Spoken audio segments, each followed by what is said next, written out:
So let's say we want to mask in something that normally doesn't belong, like this Rockstar energy drink next to the family enjoying a fun night of watching TV. How do we do it? So I've already got my energy drink selected.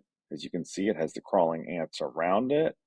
I'm going to Control C to copy, bounce over to another sample image, Controller Command V to paste. And then I need to resize to start, right? So let's do Control or Command T to resize that. And I'm going to drag it over about like that. Now it's positioned so I can hide it partially behind the newspaper and the man's knee. So let's see how this goes. I'll click on the check mark to agree to my setting. I'm going to go to my top layer, click on it, and at the bottom of the layers panel, click on the square with the circle. That's the layer mask tool. So now I have a layer mask. Command or Control plus to zoom in a lot.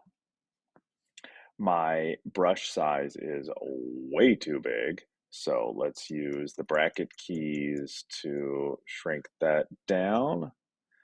And let's start brushing. If nothing happens, press X on the keyboard, brush away until we see the can is hidden behind his knee, and then I want to hide it also behind the newspaper like that. Finishing touch will be to click on the thumbnail of layer one. So not the layer mask, but the thumbnail.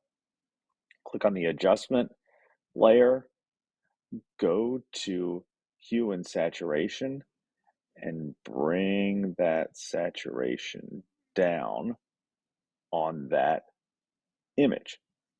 And there you go. You have managed to hide the can behind the newspaper. Thanks for watching.